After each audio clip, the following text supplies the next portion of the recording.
सांभवी मुद्रा क्या है? सांभवी मुद्रा को कैसे सिद्ध किया जाता है? भारतीय संस्कृति में योग, मुद्रा व ध्यान की कई क्रियाएं हैं जिनके अभ्यास से संपूर्ण जीवन का निर्माण किया जा सकता है।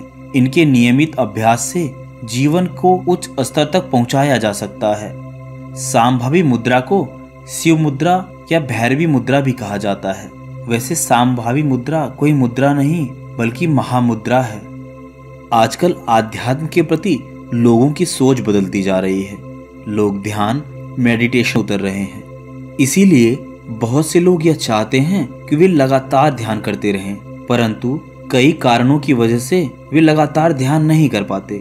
उनमें से कुछ कारण हैं, जैसे उनका ध्यान करने में मन नहीं लगता, अर्थात उनकी चेतना इधर उधर भटकती रहती है, वह स्थिर नहीं हो पाती, जिसके कारण वे चाहकर भी ज्यादा देर तक ध्यान नहीं कर पाते। तो दोस्तों, यह वीडियो आज उन्हीं के लिए है जो ध्यान तो करना चाहते हैं लेकिन उनके मन के विचार उन्हें ध्यान नहीं करने देते।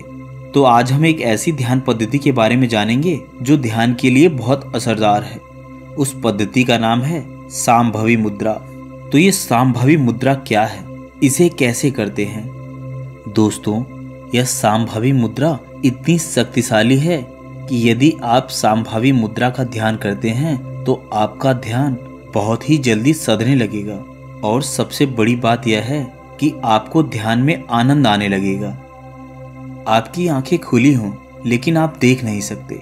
इसके ठीक उल्टा कि जब आंखें बंद हों तब आप देख सकते हैं। ऐसी स्थिति जब सध जाती है तो उसे सांभवी मुद्रा कहते हैं। ऐसी स्थिति में आप नींद का मजा भी ले सकते हैं और ध्यान का भी। यह बहुत कठिन साधना है। दोस्तों, यह सांभवी मुद्रा हमारी तीसरी आंख को खोलती है, जिससे हमारी गहन चेतना के द्वार खुल जाते हैं। इस मुद्रा के नियमित अभ्यास से हमारे मस्तिष्क में डेल्टा तरंगे सक्रिय हो जाती हैं, जिससे दिमाग एकदम शांत हो जाता है। इसकी वजह से मस्तिष्क के बाएं और दाएं हिस्सों के बीच संवाद का तादात्म्य स्थापित होता है, जिससे भावी घटनाओं के संकेत मिलने लगते हैं। यह सांभवी मुद्रा हमारे शरीर के पीनियल ग्लैंड को सीधा सीधा इफेक्ट करता है, और यह पीनियल ग्लैंड हमारे दोनों आंखों के बीच के भाग में स्थित होता है। यानी इसे साधारण भाषा में कहें तो हमारी दोनों भौं के बीच के भाग में स्थित होता है, अर्थात इसे हम थर्ड आई भी कह सकते हैं, और कुछ लोग इसे पीयूष ग्रंथि भी कहते हैं। दोस्तों, सांभवी मुद्रा क्योंकि हमारे सीधे पीनियल ग्लैंड को इफेक्ट करता है, इसलिए इस सांभवी मुद्रा के द्वारा हम खुद को सम्मोहित कर सकते हैं। इस मुद्रा के द्वारा हम एक लंबी योग निद्रा में भी जा सकते हैं, जिसके कारण यह लगातार ध्यान करने में मदद करती है। तो आइए इस सांभवी मुद्रा का अभ्यास करते हैं। आप ध्यान करने की किसी भी मुद्रा में बैठ जाएं और शरीर को सीधा रखें तथा शरीर को आराम की अवस्था में छोड़ दें। रीढ़ की हड्डी को सीधा रखें। अपनी दोनों आंख की पुतलियों को अपनी नासिका के अग्रभाग की ओर टिका देना है, यानी कि आपको नाक के सबसे ऊपरी भाग को देखना है। और जब आप ऐसा करेंगे तो आपके आंखों की दोनों पुतली आपके थर्ड आई के पास आकर चिपक जाएगा, जैसा कि आप स्क्रीन पर देख पा रहे होंगे। आपको अपनी दृष्टि को अपने नाक के अग्रभाग पर रखना है। इसे सांभवी मुद्रा का पहला स्टेप कहते हैं। अब जब आपको लगे कि आपका अभ्यास नाक के अग्रभाग पर पूर्ण रूप से हो गया है, तब आपको अपनी आंखों की दोनों पुतलियों को अपनी थर्ड आई पर टिका देना है, अर्थात दोनों भौं के बीच वाले स्थान पर टिका देना है। अब ऐसी अवस्था में आपको अपने थर्ड आई वाले स्थान पर कुछ गुदगुदी सा महसूस होगा, कोई एक वाइब्रेशन महसूस होगी। आपको इसे ही फील करना है, इसे ही महसूस करना है। हाँ, ऐसा भी हो सकता है कि कुछ लोगों को ऐसा फील होने लगे कि जैसे उनका सर घूम रहा है या उनके सर में दर्द होने लगा है। जिसको भी ऐसी कोई परेशानी हो, वो इस क्रिया को तुरंत वहीं पर छोड़ दे और कुछ समय बाद पुनः इस प्रक्रिया को दोहराएं। लेकिन जिन साधकों को इसमें आनंद आ रहा है, उन्हें अपने अनुकूल या सहज लग रहा है, तो वे इस प्रक्रिया को आगे बढ़ाते रहें। यानी वे अपनी आंखों की दोनों पुतलियों को अपने भौं के बीचों बीच टिकाकर रखें। अब जब आपको पूर्णतः यह एहसास हो जाए कि आपकी आंखों की दोनों पुतलियां आपके भौं के मध्य भाग में टिक गई हैं, तो अब आपको अपनी आंखों को बंद कर लेना है और बंद आंखों में ही अपनी आंखों की पुतलियों को अपने भौं के मध्य भाग में टिका लेना है। बस इसी स्थिति को सांभवी मुद्रा कहते हैं। इस स्थिति में आने के बाद आपको यह ध्यान रखना है कहीं आपकी आंखों की पुतलियां फड़क तो नहीं हैं, यानी ये कहीं इधर उधर या ऊपर नीचे तो मूव नहीं कर रही हैं। यदि आपके साथ ऐसा हो रहा है तो सर्वप्रथम आप दोबारा अपनी पुतलियों को स्थिर करें, अर्थात आपको पूरा ध्यान अपनी थर्ड आई पर ही लगाना है। दोस्तों, यह जितना आसान प्रतीत हो रहा है उतना आसान नहीं है। इसके लिए आपको थोड़े प्रैक्टिस की आवश्यकता हो सकती है। हाँ, 2-4 दिन लग सकते हैं, परंतु जब आपकी आंखों की पुतलियां आपके दोनों भवों के बीच टिकने लगें, तब आप इस सांभवी मुद्रा का आनंद उठा सकते हैं। इस स्थिति में जब आपका ध्यान आपके दोनों भवों के बीच अर्थात थर्ड आई पर होगा, तो आपको बहुत से अनुभव होने लगेंगे। इस अवस्था में ऐसा भी हो सकता है कि आपको छोटे छोटे प्रकाश के कण दिखाई देने लगें। इस मुद्रा के करते रहने से आपकी कल्पना शक्ति बहुत तेज हो जाती है, मानसिक क्षमता की वृद्धि होती है, दिल दिमाग को शांति मिलती है। इसके नियमित अभ्यास से मन व शरीर दोनों स्वस्थ होते हैं।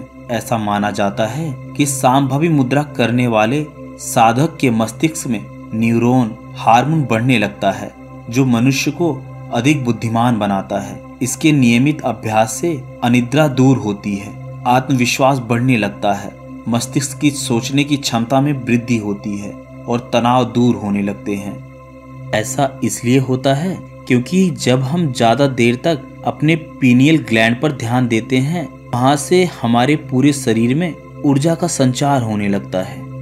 दोस्तों, अब आपकी यह प्रश्न हो सकते हैं कि सांभवी मुद्रा के दौरान जब हमारी दोनों आंखों के मध्य अर्थात दोनों भवों के बीच सनसनाहट सा महसूस होने लगे, एक प्रकाश दिखाई देने लगे, तो हमें इस स्थिति में क्या करना चाहिए?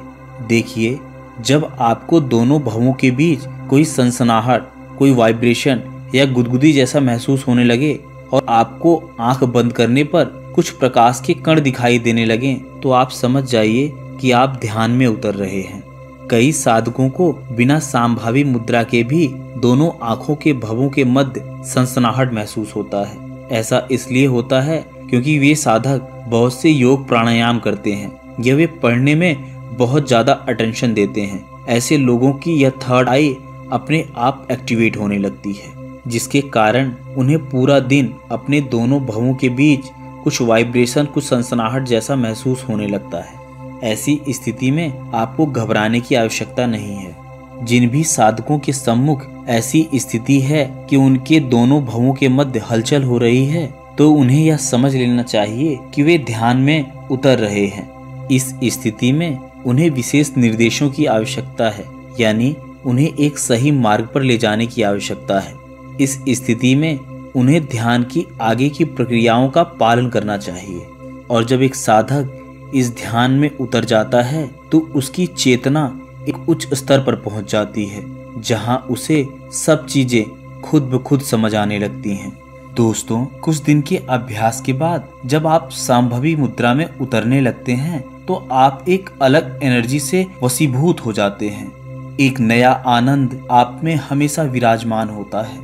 आप हमेशा आनंदित रहने लगते हैं। वैसे तो हठ योग में सांभवी मुद्रा को खेचरी मुद्रा के साथ लगाया जाता है। हो सकता है बहुत से लोगों को खेचरी मुद्रा के बारे में पता ना हो, लेकिन यदि हम खेचरी मुद्रा को सिद्ध कर लेते हैं तो यह सांभवी मुद्रा अपने आप सिद्ध हो जाती है। लेकिन यह खेचरी मुद्रा इतनी आसान प्रक्रिया नहीं है। खेचरी मुद्रा के लिए उत्तम गुरु की आवश्यकता होती है। यह मुद्रा केवल गुरु की देखरेख में ही करना चाहिए, और वो भी ऐसे गुरु जिन्होंने खेचरी मुद्रा को सिद्ध किया है। बिना ऐसे गुरु के जिसने खेचरी मुद्रा को सिद्ध नहीं किया है, यदि आप खेचरी मुद्रा का अभ्यास कर रहे हैं तो यह आपके लिए जानलेवा भी हो सकता है और यह बहुत रिस्की है। बहुत से लोग हैं जो किताब को पढ़कर ही खेचरी मुद्रा को सिद्ध करने का निर्णय ले लेते हैं, परंतु मेरा यह मानना है कि आप खेचरी मुद्रा को सिद्ध करने का निर्णय तभी लें जब आपको अपने पर पूर्ण विश्वास हो और आपकी इच्छा शक्ति मजबूत हो। आप यह जानते हो कि आप किसी भी परेशानी में हो तो आपकी इच्छा शक्ति आपको उस परेशानी से निकाल सकती हो, तभी आप खेचरी मुद्रा का खुद से प्रयोग करें। अन्यथा उचित गुरु के मार्गदर्शन में ही खेचरी मुद्रा का प्रयोग करना चाहिए।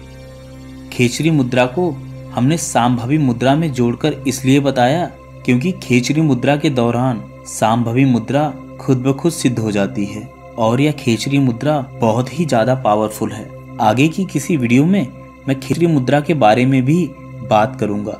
आज की वीडियो में बस इतना ही।